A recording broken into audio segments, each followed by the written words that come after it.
Praise the Lord, everyone. Thank you for tuning in with Dr. Leisha, the Preacha-OK. Well, I'm just going to take you guys on a ride with me. Oh, zip that because I get hot when I'm driving. Okay, so actually, I'm headed to work. So I said this time I'm going to turn on my camera and just kind of relate to you guys a little bit. I don't have any particular topic in mind, just, touching base, okay? But recently, this is what's come to me right now. Recently, I've met a couple, and this couple, they really do. Oh, my camera is shaking because there's a lot of snow, guys. A lot of ice and snow on the road. But anyway, I met a couple, and this particular couple, let me see, they're around 52 years old, so they're like 50s, and I got to pay attention real quick because I have to stop. Okay. Okay. Alrighty. Yeah, I tell you, driving on ice ain't no joke, but that's the life we living in Michigan right now. We're driving on ice and snow and stuff, so I didn't realize it had snowed some more, or they just didn't clear this particular road well enough yet. But anyway, she had a stroke like 7 years ago. So for 7 years, her husband has been taking care of her, you know. And why is it doing all that? I mean, other than the fact that I probably don't know how to drive. No, but I've been, I'm from Michigan, born and raised, so, and I've been driving since I was 14 years old. So, my car, let me see. Sometimes it's not on. Okay, because I don't want the car taking control. All right, so anyway, and so it's just interesting how some men, when they have a wife that's sick, whether she's physically sick, mentally sick, or whatever, they're gonna stick by their wives no matter what. I mean, like, I think that's a beautiful thing. It's a beautiful thing. And it's not even about, how perfect he is or nothing like that. He's not perfect. And you don't have to be a perfect person to care enough about your spouse to care for them when they're ill, whether it's a physical illness or a mental illness, you know. And so y'all know that, I struggle with depression and stuff like that. And my marriage ended, you know. Um, so I don't know what it's like for a man to, stick by you when you're ill, you know.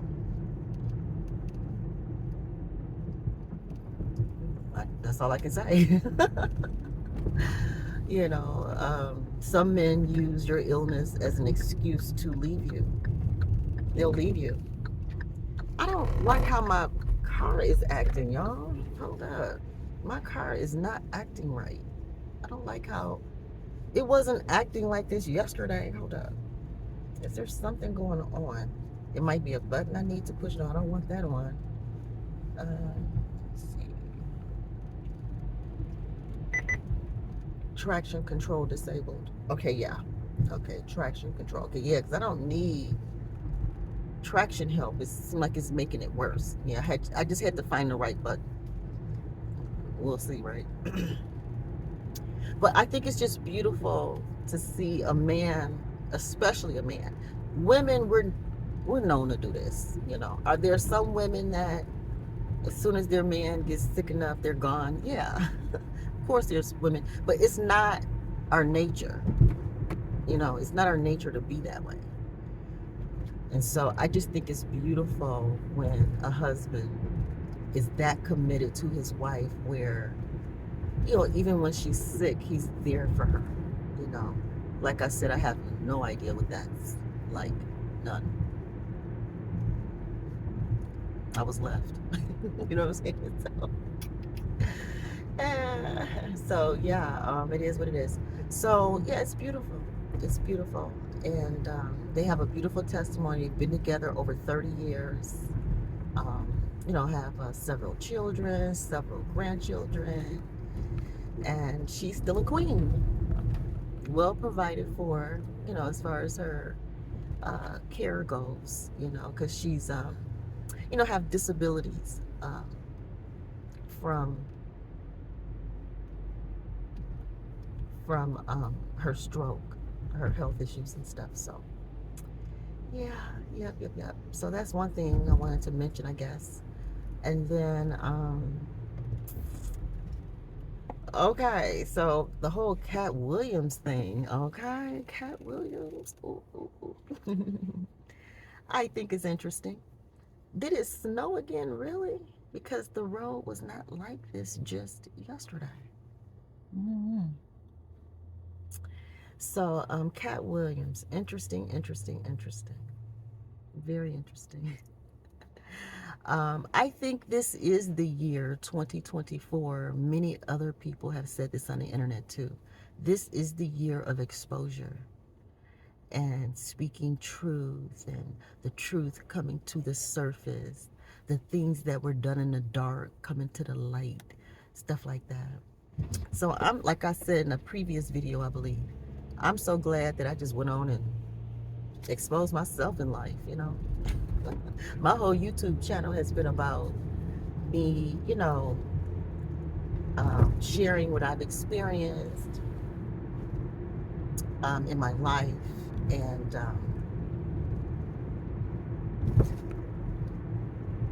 and how I'm recovering from it and healing. So basically, I've decided to share my healing journey with you guys um, after a trauma, the trauma of suffering through separation and divorce. And my separation was a long separation. Okay? And speaking of separation, since we're on that topic, um, you know, it's interesting because I think it's best. Not that I've practiced this personally, not that I've practiced it personally, but I do think it's best to wait until you are, if you're married, it's best to wait until you are completely divorced before getting involved with someone new, before starting a new commitment, before getting engaged, and, all of that. It's better. It's better to be completely done. And like I said, I don't have experience with doing that personally, but um, my last relationship ended a year ago. My last relationship, and I haven't been involved with anyone else. I may have gone on a date or two, out to dinner or breakfast or something, but not dating, nothing intimate, nothing sexual, nothing like that. So, over this past year of taking a break from that last relationship, it was not a legal marriage, but it was a serious relationship. To me, it was a type of marriage. It was. And, on my channel, being legally married isn't the only way to be married. There's physical through sex, there's spiritual, where Most High is in the midst, okay? And Most High don't need a legal law, okay, to do his work. And so yeah, based on this past year, it feels good to allow my spirit, my emotions, and things to air out before I go into a new commitment, you know, a new union, a marriage. Hold up. Let's see if it's snow on top of my car. Okay, it's not that bad. Okay. So it didn't snow that bad because it's not no snow on my visor, windshield, or what do you call it? Sunroof. Yeah. So it's best because until you're actually divorced, legally divorced, um, yeah, new partners are interfering. They're interfering with an existing union. They're interfering. It's still a type of home wreckage. Yeah, you're wrecking any uh, opportunity for a reconciliation. Absolutely, 100%. And it took me experiencing divorce twice, um, being cheated on, left for somebody else in order to understand this. And but the thought is, well, when it's over, it's over. Well, who decides? Ooh, snap. Oh, Jesus Christ. Someone just jumped right in front of me, So let me get over. I don't want to be near this person. So, because over, to be over, uh, let it be completely over. Let it be completely over.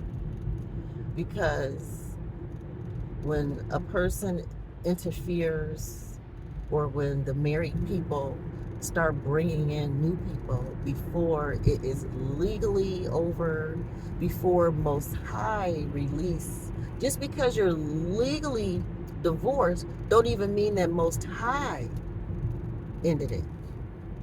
If Most High didn't end it, just because there's some legal paperwork, it may not still be over yet. Especially if years go by and you're still arguing over stuff. If you're still arguing about things, just how over is it really? You know what I mean? I'm just saying. Think about it.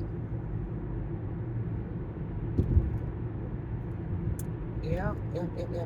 And I find that when you don't resolve things in your current relationship, if you don't resolve those things, a lot of those things carry right on over into the next new relationship, especially old lovers. If you were cheating on me with lovers and then we break up, well, those old lovers that you haven't cleared out yet goes into your new relationship too.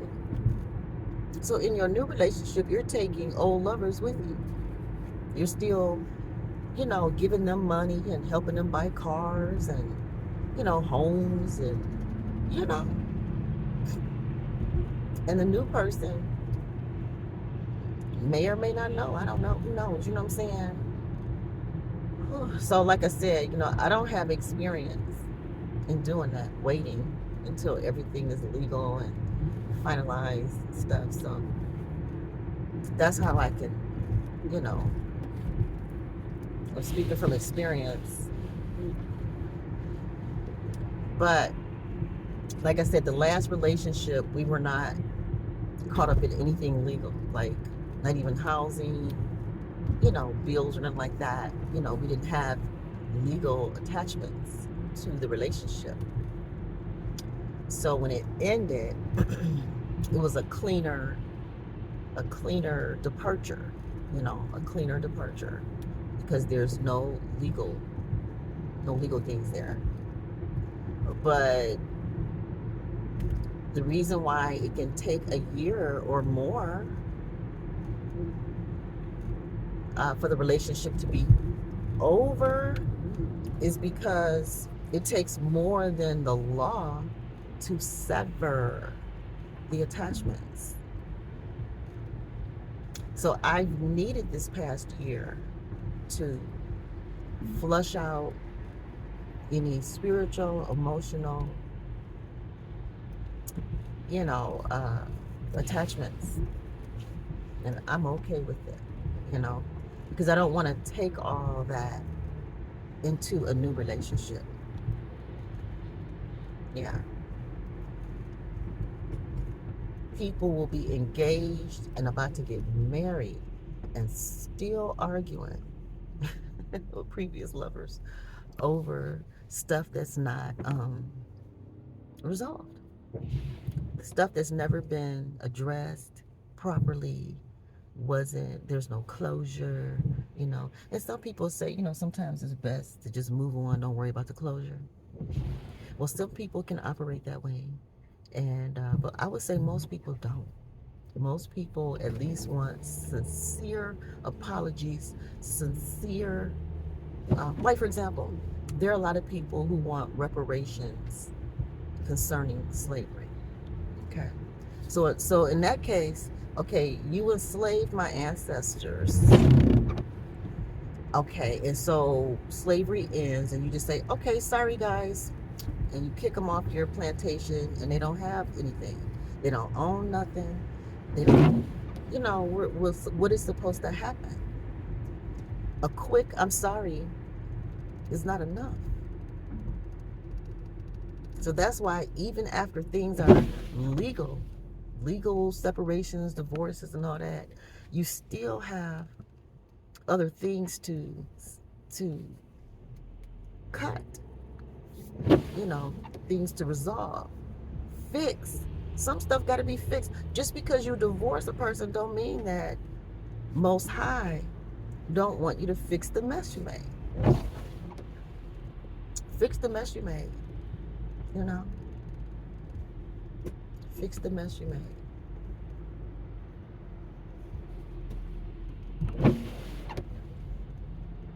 So, yeah, I believe in that. I believe in at least try to, you know, fix stuff. Don't just leave stuff broken like, oh, I'm divorced, so I ain't got to worry about that no more. Well, it depends on what, you know, it is. Depends on what it is. Yeah. But getting back to Cat Williams and, you know, quote unquote, exposing people and everything, this might be that year, you know. If Most High is using you to be that person, and He, you know, has given you the authority, the receipts, the whatever's needed to do the job, then, you know, you're gonna be hated.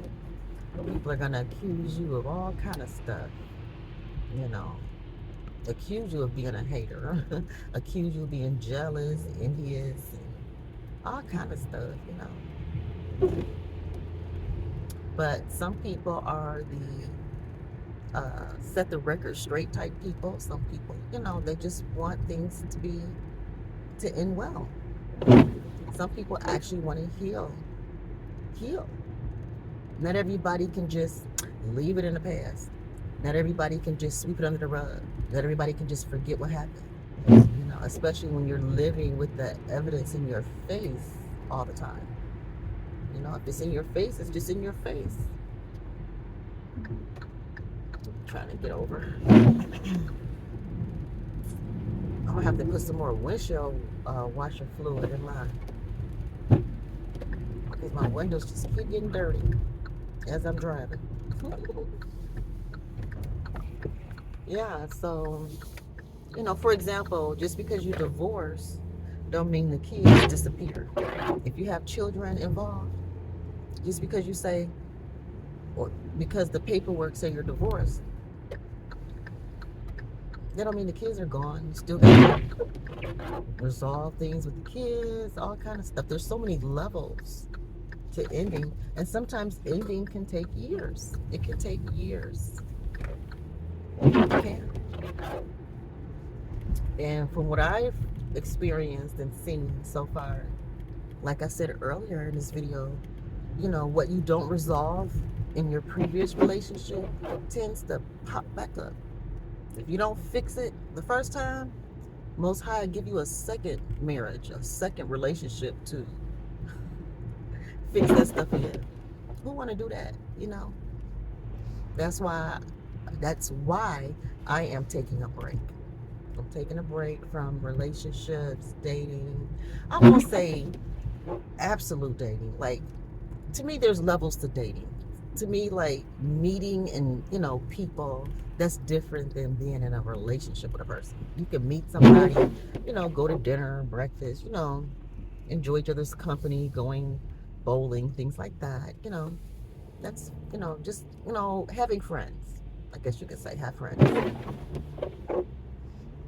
But when you start getting intimate, sexual, things like that, that's something totally different, completely different. And like I said, it's best to be uh, completely over, where there's really nothing to argue about, nothing else to fix in the situation. And I think it's crazy to get married to someone new and you're still on your as you walking down the aisle. You're still arguing with somebody on the phone from the past. That's interesting to me. I'm waiting for the turn. Please turn and get out the way. So that's interesting. That means and then how could especially when you and your kids are still arguing, and when you're divorced with kids, and then the kids are suffering from the divorce and all that kind of stuff, it's very difficult to have a new relationship with all that stress and tension, because you don't take the time to fix things. So that's that topic. So I think this is the year for families, friends, co-workers, different people to, let it out, let loose. You know, the silent generation is gone. You know, where everybody's just quiet, don't say nothing, just leave it in the past, and don't talk about it, ignore it, and you know, treating people like they're not relevant. Because if you've been married to someone for like 20, 25, 30 years, and you divorce them and act like they never existed, or act like there's like you have no history, especially stuff that needs to be fixed, you're not even bothering to fix the stuff, but you run off to a new situation. It's time out for that kind of stuff. you know there's just no benefit, and it's more harmful than good. Um, so yeah, this is that year, guys, to address these things, and don't ignore them anymore. Don't act like people you've known your whole life don't matter no more all of a sudden.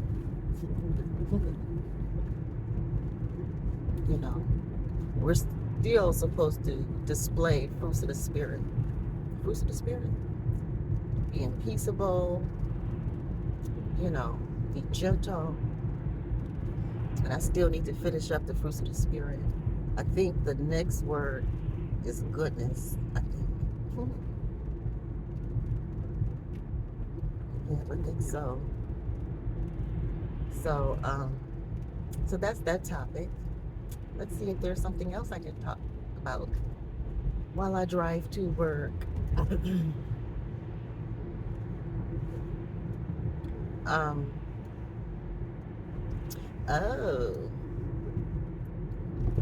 oh I wanted to point out that I had did a video on Burning Man some time ago, and I just thought it was interesting that Burning Man was one of the comedians that Cat Williams, he had good things to say about.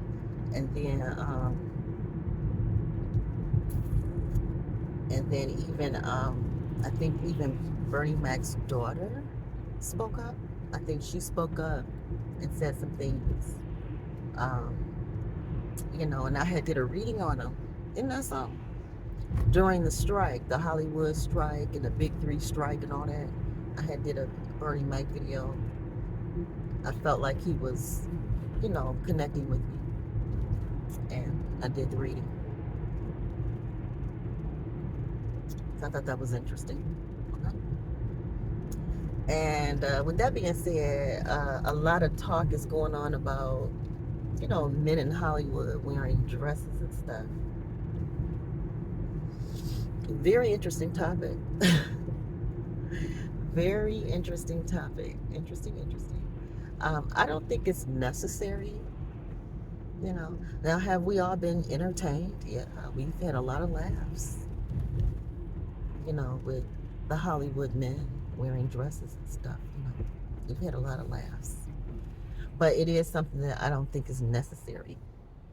I don't think men need to put on dresses and act like women. I really don't. You know. Well, I won't say act like women. At least, put on dresses and look like women. Maybe I should say that. Not in Hollywood. No. But I've had a lot of laughs. I remember way back in the day, Flip Wilson, you know, and there may have been a few others back then along with him. But since then, woo-wee, it's almost the norm now, you know. And I just think it's funny how women are blamed for quote unquote emasculating men when Hollywood, you know, I think Hollywood does it way faster than women can. I'm just saying.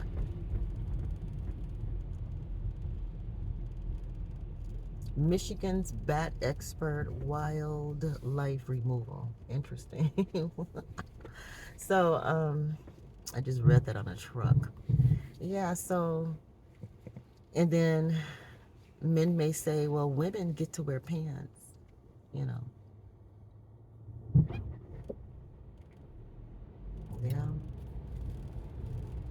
Yeah. They've made a distinction between women's pants and men's pants, but there's no distinctions between men's dresses and women's dresses as of yet.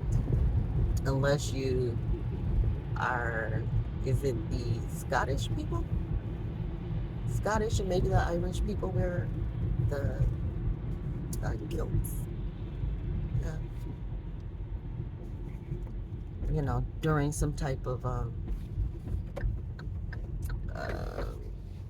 celebration or something they do when they're playing that one instrument. So, yeah, that happens. There's a distinction there. But for the most part, there is no distinction of men dresses versus women's dresses.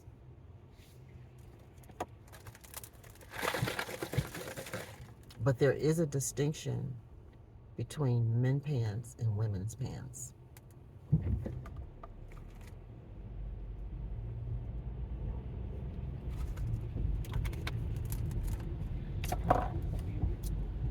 Yeah, I'm just saying.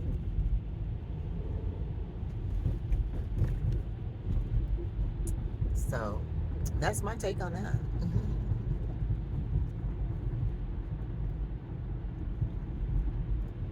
That's my take on that. Let's see what else is there out there. News to talk about. Um, I did a video on TD Jakes and other leaders. I did a video on that. And I think I got a comment saying something that, leaders are supposed to be set apart. They're supposed to be, of a higher standard and things like that. Yeah, there are religious rules out there for them. Yeah. But at the end of the day, they are believers. They're just believers. Believers who are appointed to a position. And the position does not have the power to remove the fact that you are still a person. Positions don't have a lot to do with, you know, being people. You know, people are in positions, and positions don't necessarily make the person.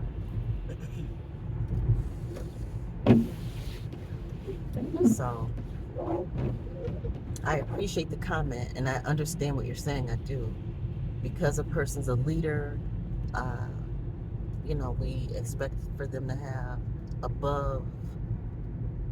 Uh, we want them to have a higher standard of living than everyone else.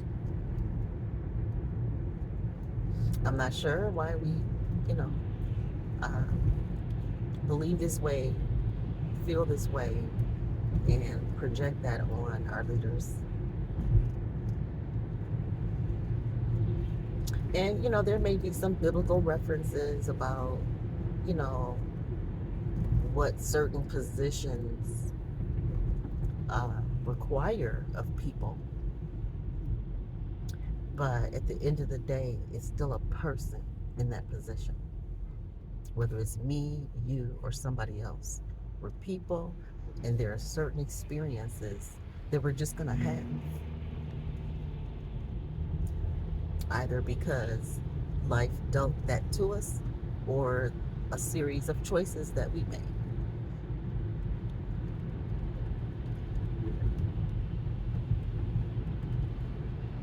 Another topic.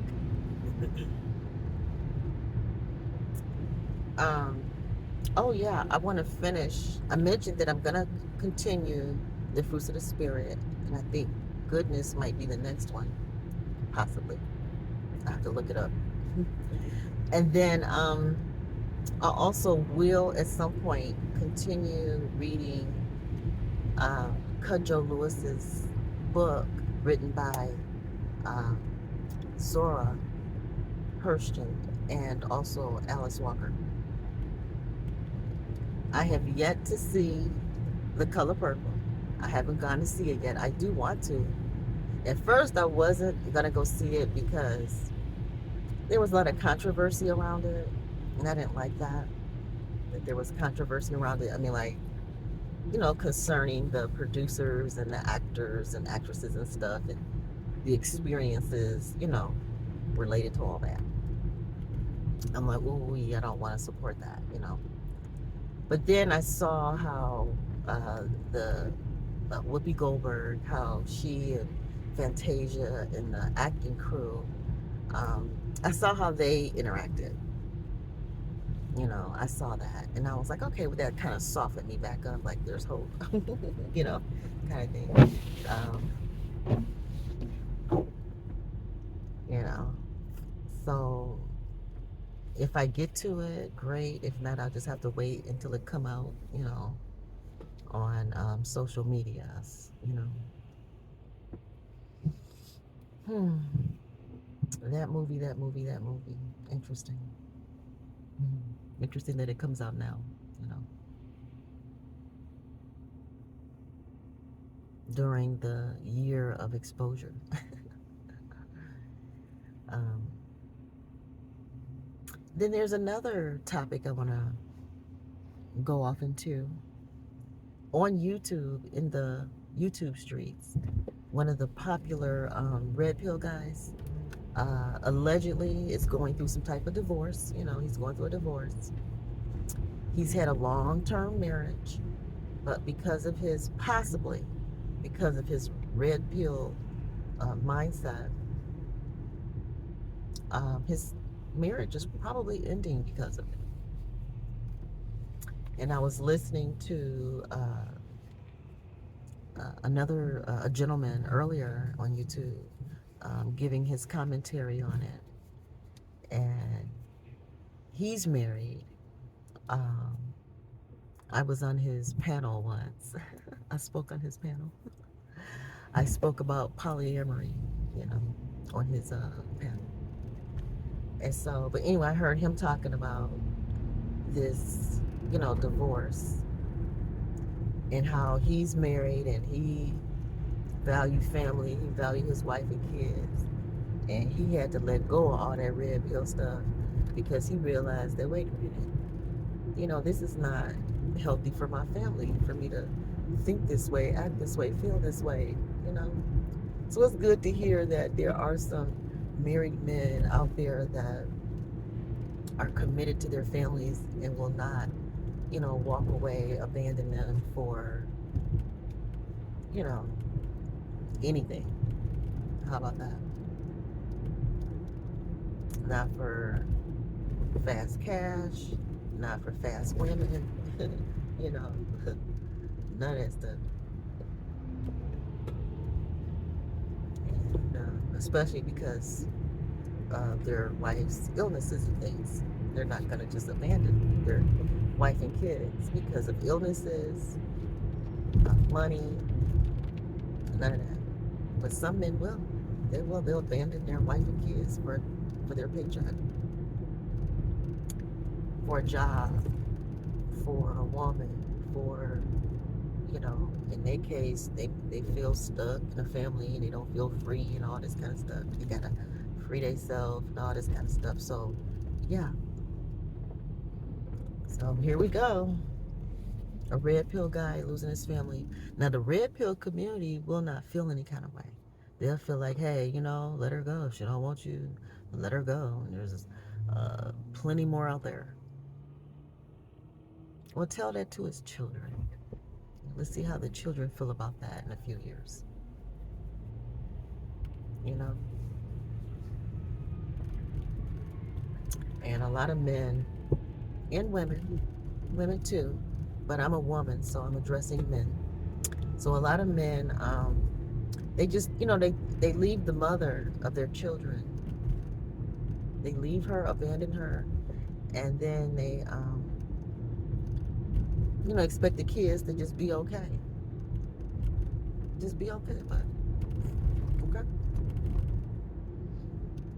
And sometimes kids won't express themselves. It can be years before your kids express how they really feel and how the divorce impacted their life.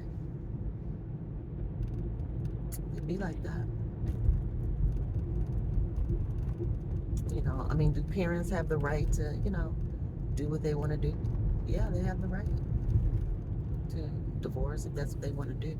And I've divorced, so, but I also have to live with the consequences of it too. And I have. And it's ongoing. It's an ongoing experience. It's ongoing. Divorce don't stop with the ink on the paper. That's just the beginning. The ink on the paper, the divorce papers, that's just the beginning of the divorce. It is a lifetime effect. It has a lifetime effect on people's mental health. It has a lifetime effect on people's emotional health. You know. Now, can people heal and and live their lives and meet other people and start new families and all this kind of stuff? Yeah, it happens every day. But it don't mean that the divorce itself had zero lasting effects. There are short-term consequences and long-term consequences.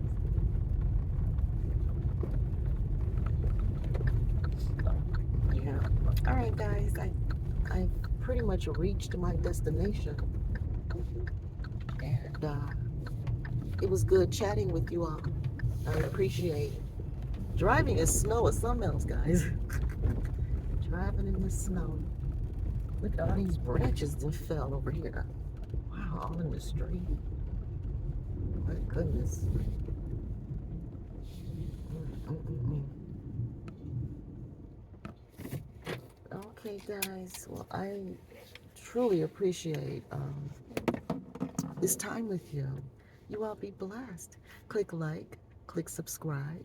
And if you'd like to send a love offering, uh, my Cash App is $ Dr. Leisha the Preacher. Okay. And share the video too. Share the video, leave comments. I think that might be something I'll do in the future is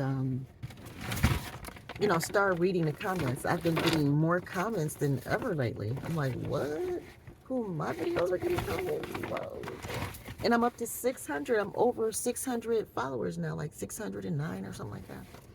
Yay, 600. I'm so happy. So I'm 400